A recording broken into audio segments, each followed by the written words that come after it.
이 오후 시간이 식후라 많이 피곤하고 졸릴 줄 알지만 하지만 말씀을 들을 때 우리 가운데 새 힘을 주시고 생기를 주시고 눈을 열게 해줄 줄 믿습니다. 아멘이십니까? 제가 안타까운 건 뭐냐면 주일날 와서 졸고 계신 분이 제일 안타까워요. 집에 가면 편히 주무실 수 있는데 굳이 여기까지 와서 왜 주무시나, 가끔 그런 생각을 하게 됩니다. 참 안타까운데요. 일주일 24 곱하기 7은 몇입니까 여러분? 하여튼 굉장히 긴 시간이죠, 그렇죠? 그 중에 1시간 나와서 예배하는데 그 시간마저 졸고 있다면 얼마나 안타깝습니까, 그렇죠? 하지만 이 오후 시간 피곤한 시간이지만 우리가 말씀을 들으면 그 말씀에 기쁨이 있을 줄 믿습니다. 오늘 여러분과 함께 오늘은 성전에 나타나신 예수님, 지난까지는 예수님의 출생에 관련해서 특별히 동방박사 세 사람은 아니지만 하여튼 세 사람, 그렇죠? 황금과 유향과 모략의 의미를 우리가 살펴봤죠, 그렇죠? 각각의 예물이 예수님의 삶을 그대로 나타난다는 것을 우리가 함께 살펴봤습니다. 기억나시죠? 황금은 왕으로서, 유향은 뭡니까? 대제사장으로서, 그렇죠? 그 다음에 모략은 구세주, 우리를 위해 대신 죽으시고 살아나신 예수님의 생애를 그대로 보여준다. 특별히 그들이 이방인이었다. 그것을 우리가 함께 나눠봤습니다. 오늘부터는 예수님의 성장한 이후부터 이제 출생하신 다음에 조금씩 이제 성장해 가시는데 그 시작점에 있는 사건을 우리가 함께 보도록 하겠습니다. 첫 번째입니다. 예수님께서 이제 성전에 나타나시죠. 오늘 본문에 보니까, 그렇죠? 성전에 왜 나타나셨을까요? 왜 나타났을까요? 오늘 본문에 보니까 탄생하신 지 며칠 만에? 40일 만에. 그럼 왜 40일일까요? 혹시 아시는 분? 제가 선물을 드리겠습니다. 왜 40일이냐면 그 당시에 여러분 출산을 하면 여성들은 정결례를 해야 했습니다. 그러니까 지금이야 뭐 그런 거 없지만 그 당시에는 율법이 정한 정결례가 있어요. 남자를 출산하면 7일 동안 영 밖에서, 그러니까 예루살렘 성이면 성 밖에서 거주해야 했습니다. 왜냐하면 출산하면 여성들은 뭘 흘립니까? 피를 흘리죠, 그렇죠? 그래서 이 정결케 되는 시간이라고 생각했기 때문에 7일 동안은 여러분 밖에서 거주를 합니다. 지금으로 따지면 산후조리원이에요, 쉽게 말하면. 남자를 출산하면 7일, 여성을 출산하면 14일. 그리고 그렇게 7일 지나서 돌아와도 밖에서 생활할 수가 없었고, 남자는 33일, 그러니까 7 더하기 33 몇입니까? 합치면 40일이죠. 여자는 80일. 내가 여성을 출산했어요. 그러면 80일 동안 집 안에, 그러니까 14일을 외부에서 거하고 돌아와서는 80일 찰 때까지 집 안에서 거주해야 했습니다. 그리고 남자는 40일, 여성은 80일이 차면 정결례를 했어야 돼요. 오늘 보니까 원래는 여러분 염소나 양을 바쳤는데 가난한 자들은 그 비싼 동물을 바칠 수가 없죠. 그래서 하나님께서 가난한 자들을 위한 예외 조항을 두었습니다. 오늘 보니까 산비둘기 2마리 혹은 집비둘기 2마리, 새끼 2마리를 대신 바칠 수 있도록 했습니다. 그렇죠? 그래서 이렇게 하나님께 화목제를 드리기 위해서 지금 이 요셉과 마리아가 성전을 찾은 거예요. 자, 정결례도 하고요. 그 다음에 여기 보니까 하나님께 드리려 함이라는 표현이 나오죠. 그렇죠? 초태생이라는 말 들어보셨죠? 초태생, 처음 태어난 것 이란 뜻입니다. 초태생. 하나님께서 처음 태어난 것은 다 누구 것이다? 내 것이라고 말씀하세요. 왜? 이 근거가 어디 있습니까? 어느 절기와 연결되어 있죠? 이게 다 한 건데 저번에 저희가 6월절과 연결되어 있습니다. 그렇죠? 6월절에 원래는 하나님께서 그 장자를 다 치시잖아요. 근데 임방과 문설주에 어린 양의 피를 바른 집들은 하나님께서 6월 넘어가시죠. 넘어가십니다. 다 살려주시잖아요. 그렇죠? 그리고 하나님께서 뭐라 말씀하시냐면 이제부터 모든 짐승이든 사람이든 할 것 없이 다 첫 것은 누구 것이다? 하나님의 것이라고 말씀하세요. 근데 하나님의 것이면 하나님을 위해 써야 되는데 막상 첫째들은 여러분 아버지의 가업을 잊잖아요. 그렇죠? 그래서 전적으로 하나님께 헌신할 수가 없었습니다. 그래서 대신 받은 지파가 어떤 지파입니까? 레위 지파예요. 레위 지파 22,000명. 그래서 하나님께서 레위 지파를 첫 것을 대신해서 받으십니다. 그렇죠? 그래서 하나님께서 첫 것을 대신해 받으시면서 뭐라 말씀하시냐면 그들에겐 땅도 주지 않으세요. 땅도 주지 않으시고 그 대신에 48개의 성읍을 주시죠. 흩어져 살 수 있도록. 그렇죠? 예, 내가 너희의 분깃이라 말씀하면서 그 레위 지파는 뭘 먹고 살았냐면 이스라엘 백성들의 11조를 가지고 먹고 살았어요. 왜 사사기에 보면 레위인들이 막 유리방황합니까? 11조를 안 내니까 성도들이, 예, 신앙이 타락해져 버리고 11조를 안 내죠. 악건 마음이 드니까. 그러니까 레위인들이 먹고 살 게 있어요, 없어요? 없습니다. 그들은 경작할 땅이 없었거든요. 그래서 막 돌다가 보니까 이상한 집에 들어가서 막 우상을 섬기는 자가 되고 이렇게 되는 거예요. 종교가 타락해 버리는 거죠. 자, 어쨌든 간에 첫 것을 대신해서 하나님께서 레위 지파를 받으세요. 그러나 그럼에도 불구하고 첫 것이 태어나면, 첫 사람이 태어나면 하나님께 이렇게 바치는 의식을 했습니다. 지금 그걸 하고 지금 성전에 온 거예요. 예수님 아기를 데리고 지금 요셉과 마리아가, 예, 한편으로는 40일이 차서 정결례를 하고 화목제를 하나님께 드리고 산비둘기 2마리로, 그렇죠? 자, 산비둘기 2마리로 드렸다는 것은 이 사람들이 지금 가난한 사람입니까, 부자입니까? 예, 엄청나게 가난한 사람이에요. 왜? 지금 그 동네가 지금 어떤 동네입니까? 갈릴리 나사렛이 나사렛. 예, 정말 극빈자의 동네. 저기 달동네. 혹시 달동네 사시 보셨어요? 전 살아봤거든요. 울산의 마지막 달동네가 저희 집이었습니다. 예, 꼭 구경시켜드리고 싶은데 지금은 없어요. 다 개발돼가지고. 진짜 마지막 남은 달동네 저희 집이었어요. 어쨌든 간에 그 판자촌 달동네가 나사렛이라는 동네였거든요. 그 나사렛 동네에서 예수님 사셨기 때문에 가난한 집안이었죠. 목수의 아들이었고, 예, 그래서 다행히 비둘기 2마리를 하나님께 제사를 드립니다. 자, 그런데 그 사건과 함께 오늘 보니까 누굴 주목하고 있냐면 시므온이라는 사람을 누가가 주목을 합니다. 굉장히 독특하죠. 오늘 왜 하필 그러면 누가가 이 시므온이라는 사람을 이렇게 집중하고 있는가를 함께 우리 봤으면 좋겠습니다. 두 번째입니다. 그리스도를 위한 시므온의 준비. 자, 시므온을 나타낼 때 여러분, 참 여기 보니까 난지 8일 만에 할례를 받았다고 얘기하죠. 할례 받는 날이 언제입니까? 출생한 지 며칠 만에? 8일 만에. 왜 하필 8일일까요? 잘 몰라요, 저도 사실. 근데 누가 그러더라고요. 난지 8일째 정도 되면 아이들이 거의 고통을 못 느낀다, 이렇게 얘기를 하더라고요. 예, 아이들이 고통을 못 느낄 때 할례를 하다도 아프잖아요. 그렇죠? 살을 찢는 거니까. 근데 뭐 하여튼 그렇다고 하더라고요. 근데 난지 8일 만에 할례를 주면서 반드시 하는 것들이 있었습니다. 그게 뭐냐면 8일째 유대인들은 이름을 부여해요. 할례를 주면서 뭘 부여한다? 이름을 지어줘요. 아버지들이 이름을 지어줍니다. 예, 할례를 행하면서 그의 아버지가 이름을 짓는데 이름을 뭐라고 붙였다? 예수님의 이름이 시몬입니까? 여러분, 예수님의 이름을 뭐라 붙였다? 예수라 했죠. 예수. 그렇죠? 그 예수는 누구한테 이름 받은 겁니까? 천사에게 받은 그대로. 그렇죠? 똑같이 그 할례하는 그날 요셉이 받은 바 그대로, 예, 구원자란 뜻의 이 예수란 이름을 그날 짓죠. 자, 그런데 이 사건과 더불어서 하나의 사건이 같이 움직이고 있는데 바로 이 시므온이라는 사람입니다. 여러분, 시므온이란 사람에 대해서는 성경은 침묵합니다.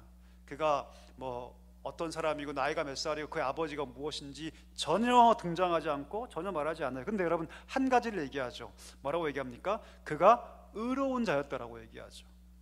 왜 이런 표현을 쓸까요, 여러분? 이런 표현 어디서 많이 봤지 않습니까? 구약에 보면 욥기를 표현할 때, 그렇죠? 욥이 의인이었다라고 얘기하죠.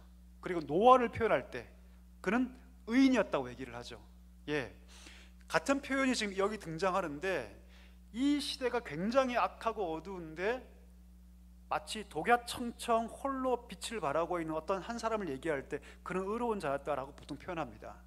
여러분, 지금 이 시대가 중간기인데, 그렇죠? 예.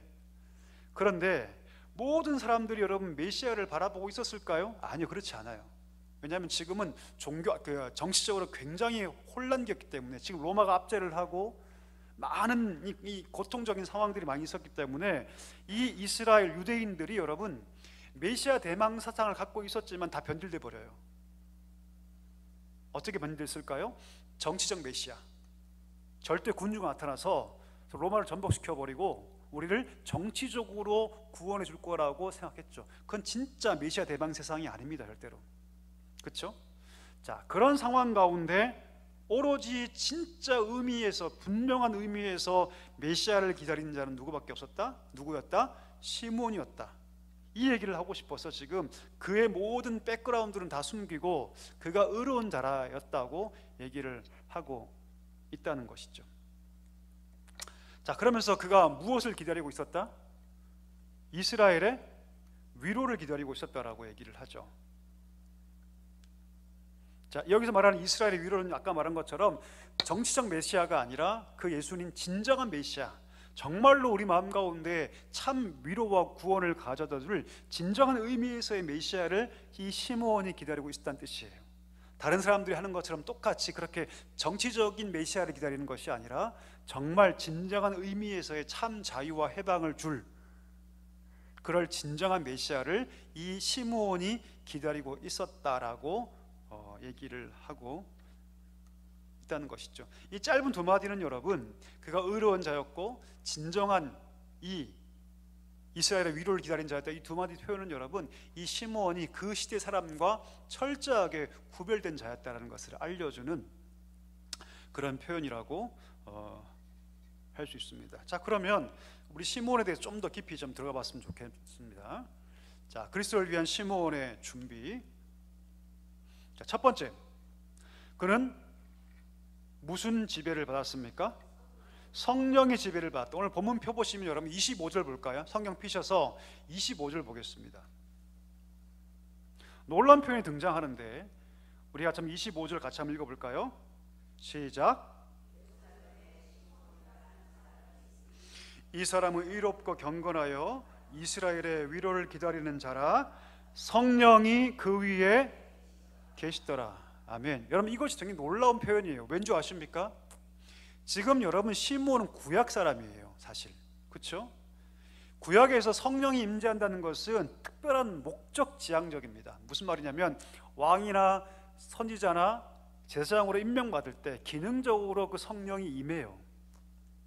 이해되십니까? 여러분, 시므온은 선지자입니까? 그렇지 않아요. 그렇지 않습니다. 특별한 왕으로서 혹은 기타 등등 다른 어떤 임무적으로 그가 부여받은 게 없어요. 그런데 이상하게도 이에게 지금 뭐가 임했다? 성령이 그 위에 떠나지 않고, 그것도 보통 여러분 어떤 기능이 멈추면 성령이 떠나시거든요. 보통은요, 제한적이에요. 구약의 성령의 임재는 제한적입니다. 왜? 완전한 속죄가 이루어졌지 않기 때문에, 완전한 성결이 우리 가운데 이루어졌지 않기 때문에 우리 안에 성령이 영원히 내주할 수가 없어요. 신약 백성은 다르죠. 신약은 여러분 예수 그리스도의 그 대속이 완전하기 때문에 우리 안에 완전한 성결이 이루어졌고 완전한 의가 가능해졌기 때문에 성령이 완전히 내주하십니다. 믿으십니까? 떠났다가 들어왔다가 이렇게 하지 않으세요. 예. 근데 구약은 다르죠. 다윗이 범죄했을 때 가장 하나님께 간구했던 게 뭡니까? 주의 영을 거두어 가지 말라고요. 간구하지 않습니까? 성령을 내 거두지 말라고 얘기하지 않습니까? 왜? 성령을 거두어 가버리시면 자기가 얼마나 끔찍한 존재가 될지 다윗은 알고 있었기 때문이죠. 그가 지었던 시편에 보면 하나님 제발 나에게 성령 거두지 말라고 다윗이 얘기하지 않습니까? 그가 범죄했을 때. 그렇죠? 자, 그런데 시므온은 왕도 아니고 선지자도 아닌데 불구하고 성령이 계속해서 지금 그 위에 머물러 있습니다.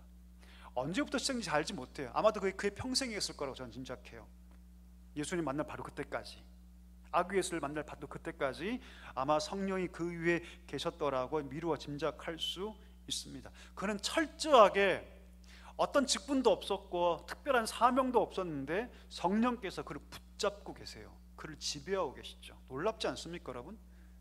여러분, 구약의 어떤 도식을 깨트리는 거죠. 자, 왜 그러면 성령이 그 위에 머물러 있고 그가 왜 성령의 지배를 받고 있는지를 나중에 보면 알 수 있어요. 나중에 확 열립니다. 두 번째,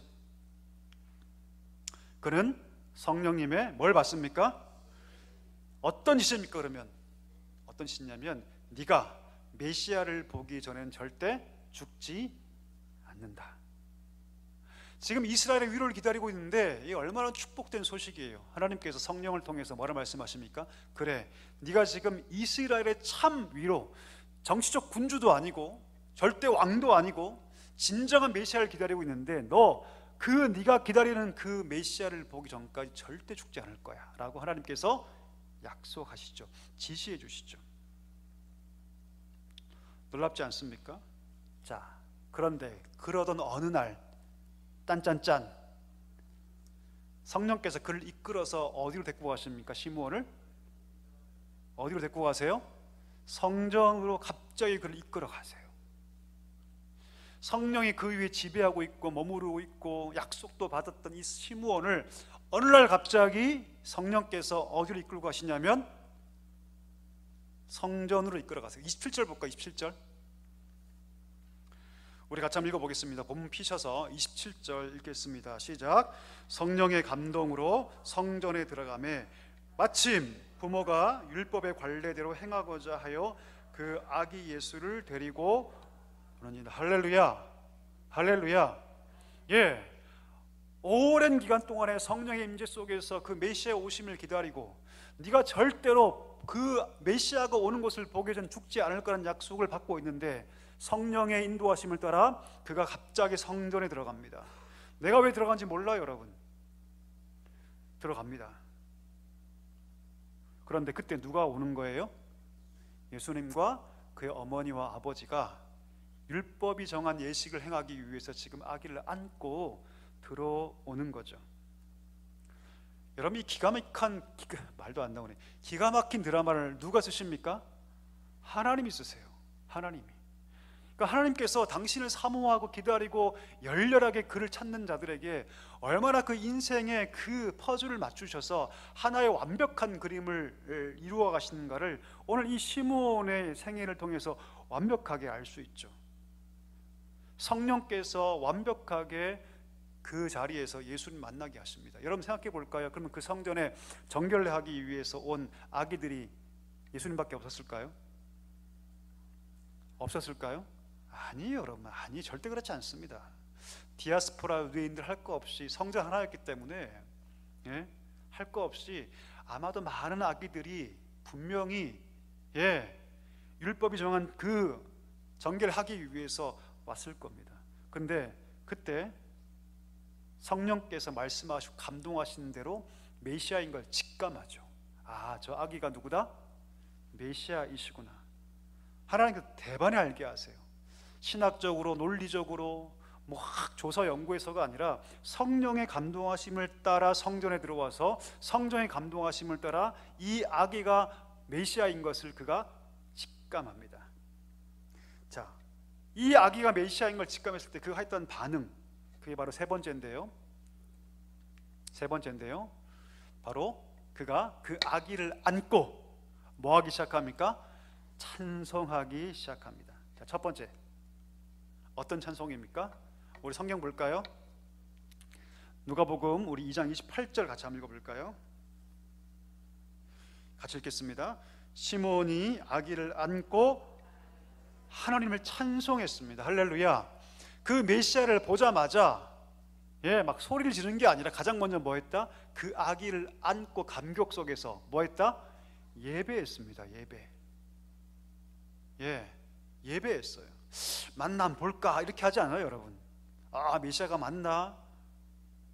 옛날에 그 영화 봤잖아요. 내가 왕이 될 관상인가 뭐 이런 것처럼 정말 메시아가 될 관상인가 이렇게 본 게 아니라 그 아기가 메시아인 것을 성령께서 감동하시자마자 그 아기를 안고 뭐 했습니까?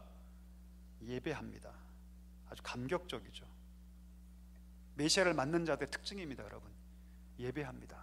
두 번째, 그것은 뭡니까? 구원의 찬송입니다. 우리 30절 읽어볼까요? 30절 같이 읽겠습니다. 시작. 내 눈이 주의 구원을 보았사오니. 아멘. 그가 무엇을 찬송합니까? 이 메시아를 통해서 이 땅 가운데 무엇이 일어날 것이다? 구원의 역사가 일어날 것을 그가 노래합니다. 이때부터 여러분 정말 이 성령이 왜 이 시므온에게 머물러 있었는지를 알게 되죠. 그가 선지자도 아니었고 왕도 아니었고 어떤 누구도 아니었지만 이때부터 비로소 예언이 시작됩니다. 예언이 시작돼요. 이 메시아를 통해, 이 아기를 통해서 온 세상이 무엇을 받게 될 것이다? 구원을 받게 될 거라고 얘기합니다. 내가 보는 것은 악인데, 내 품에 안겨있는 건 악일 뿐인데 내가 눈이 무엇을 보고 있다? 구원을 보고 있다라고 얘기를 하죠. 이때부터 비로소 성령이 왜 그에게 임재해 있던가를 알게 되죠.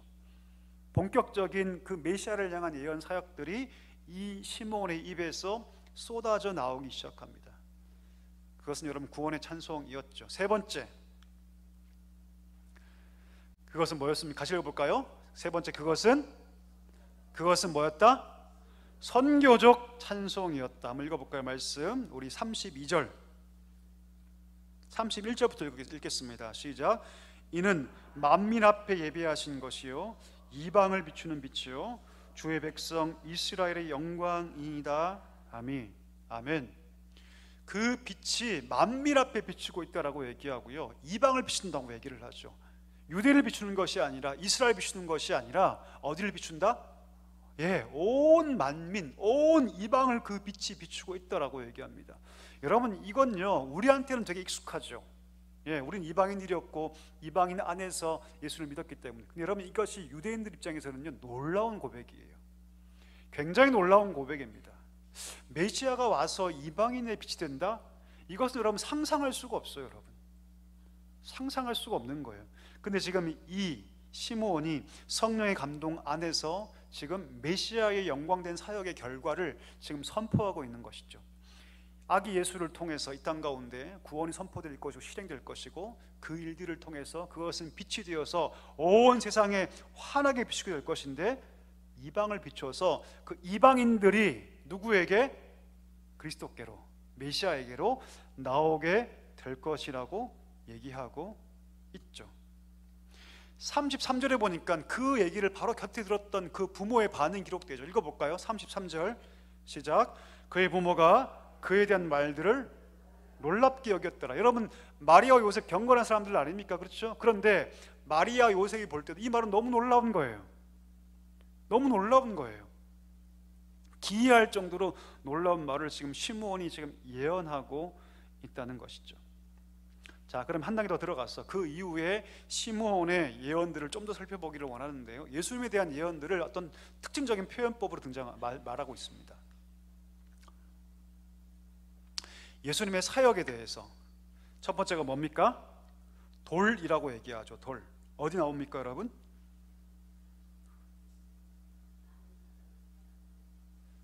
(34절에) 보면 많은 사람을 패하거나 흥하게 하며 라고 되어 있죠. 그렇죠? 많은 사람을 흥하거나 패하게 한다는 것은 무엇이냐면, 원래 원어로 보면 넘어지게 하거나 세운다는 뜻이에요. 그러니까 결국 넘어지게 한다는 것은 뭡니까? 거치는 돌이 된다는 뜻이죠. 거치는 돌. 그러니까 유대인들에게 있어서 평생 율법을 신봉했고 율법이 전부라고 생각한 자들에게 있어서 메시아는 사실 거치는 돌이 되거든요. 그래서 여러분, 많은 사람들 가운데 어떤 누군가 그분을 받고 받아들인 자에게는 흥함을 주지만, 율법이 여전히 얽매인 자들에게는 뭐가 된다?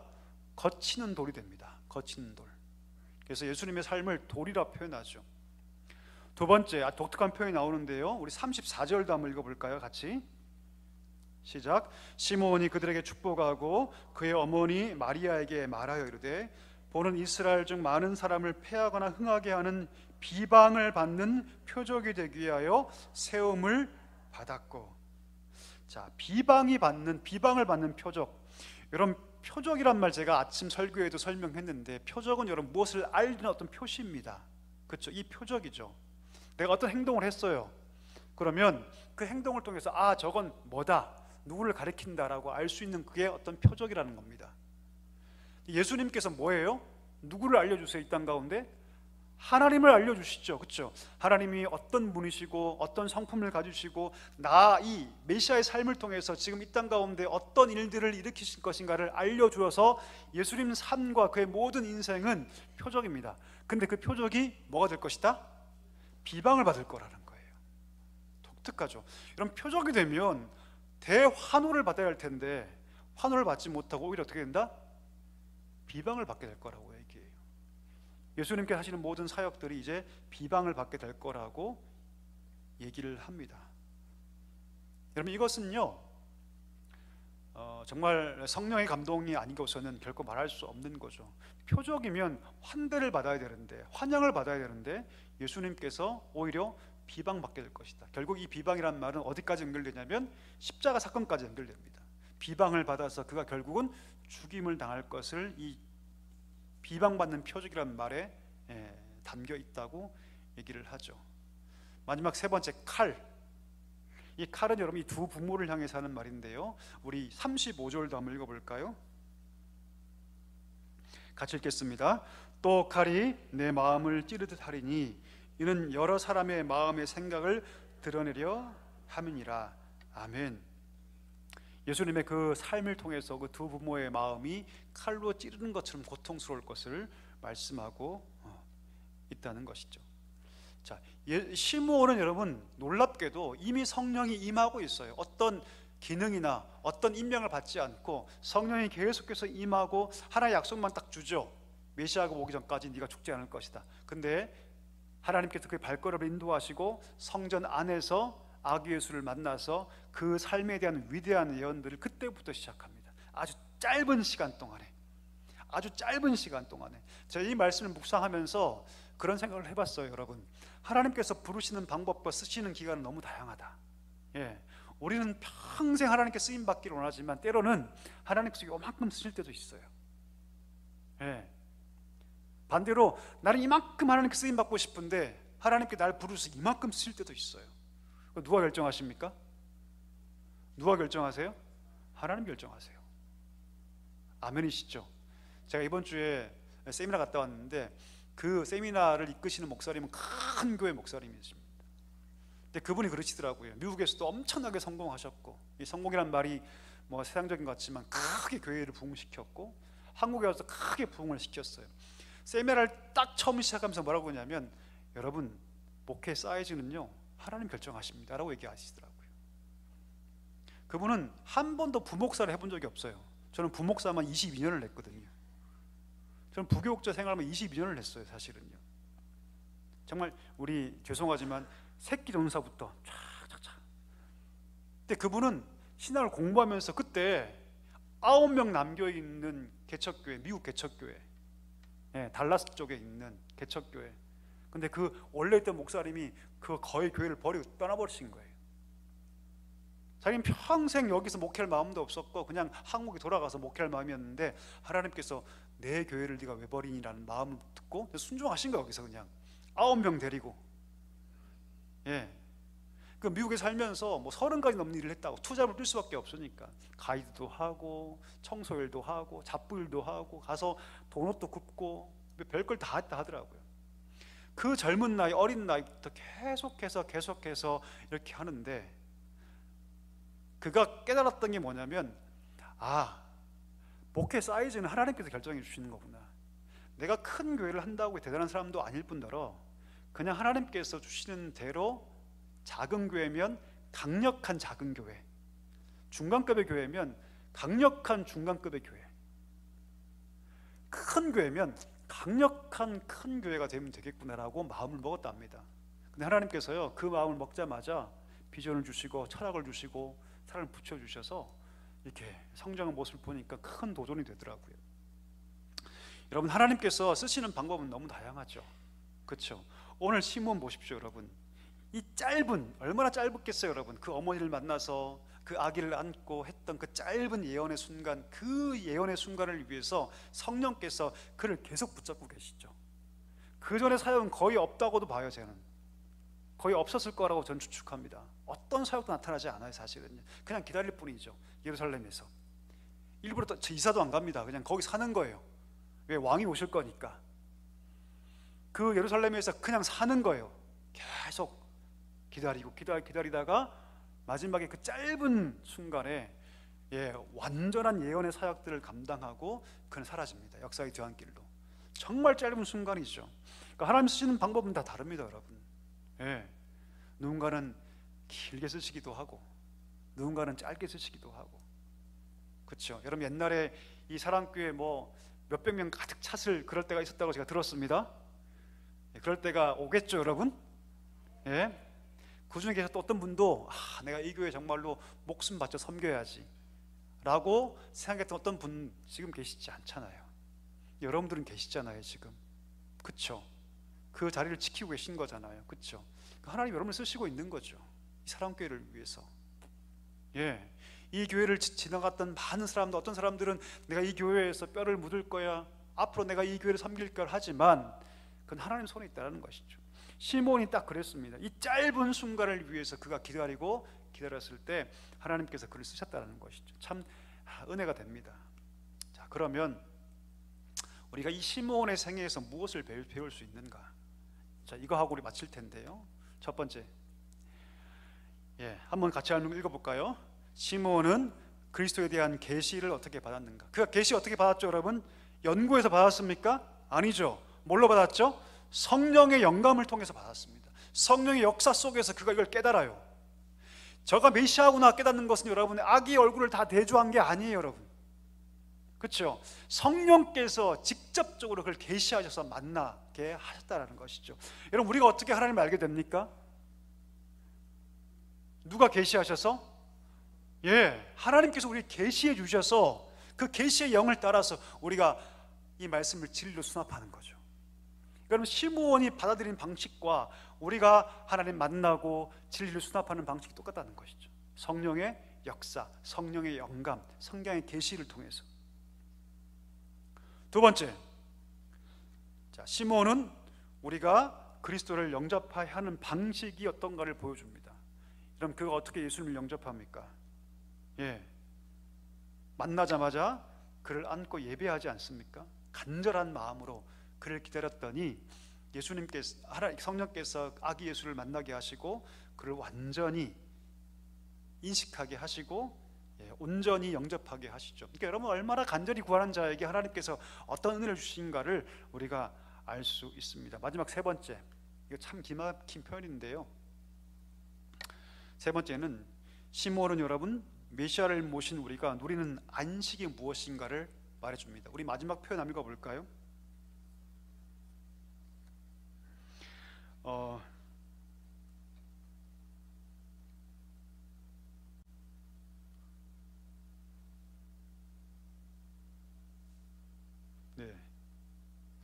여기 보면 여러분, 말씀을 읽어보겠습니다. 29절과 30절 한번 읽어볼까요? 29절과 30절, 29절만 읽어보겠습니다. 시작. 주제여, 이제는 말씀하신 대로 종을 평안히 놓아 주신도다. 아멘. 이제 평안함이 그 마음 가운데 충만하게 임하죠. 내가 이제 죽을 수 있게 되었다, 그런 뜻이 아니에요, 여러분. 그 마음 가운데 평안함이 충만하게 임하게 되었다라고 우리가 이 부분을 해석해야 합니다. 정리를 하면 메시아를 모신 우리 안에 하나님께서 안식을 어떻게 주시는가를 이 시므온의 고백을 통해서 알 수 있습니다. 정리하겠습니다. 오늘 아기 예수의 이 정결례 그리고 헌신, 이 성전에서 이루어진 이 사건과 함께 오늘 이 누가가 시므온의 삶을, 이름도 출생도 모르고 배경도 모르고 그 아버지가 누군지도 몰랐던, 지파가 어떤 지파인지도 알지 못했던 이 시므온을 함께 보여주면서 시므온의 인생을 우리한테 충만하게 보여주고 있습니다. 그 시므온의 인생을 통해서 우리가 많은 것들을 배울 수가 있죠. 그렇죠? 여러분, 오늘 우리가 배웠던 것들을 잘 기억하시기를 바랍니다. 왜 유독 그 많은 인 중에서 시므온일까요? 참된 위로를 구했기 때문에, 정치적인 왕, 군주가 아니라 진정한 위로를 구했기 때문입니다. 여러분, 성경 복음서에 보면 진정한 왕, 위로를 구했던 사람 딱 세 부류예요. 첫 번째, 엘리사벳, 세리와의 어머니, 참 위로를 구했던 자. 두 번째, 여선지 안나, 성전에 거하던 한 여선지. 마지막 세 번째가 누굽니까? 시므온이에요. 시므온. 이 세 명의 삶을 여러분 집중적으로 조명을 해요. 왜요? 왜 그럴까요? 예, 정치적 왕으로서의 메시아가 아니라 진정한 위로를 구했기 때문이죠. 엘리사벳은 누가 태어납니까? 세례 요한이 태어나죠. 세례 요한이. 그의 어머니의 신앙을 따라서 하나님께서 어떻게 해요? 그의 오실 길을 예비하는 자로서 세례 요한을 보내주시죠. 이 세 인물을 우리가 좀 집중할 필요가 있습니다. 진정한 메시아됨을 기대했던 자들, 그리고 어떻게 하나님께서 그의 인생에 지금 화답하고 계시는가, 그것들을 잘 보여주고 있다는 것이죠. 자, 오늘 여기까지 하도록 하겠습니다. 우리 기도하겠습니다.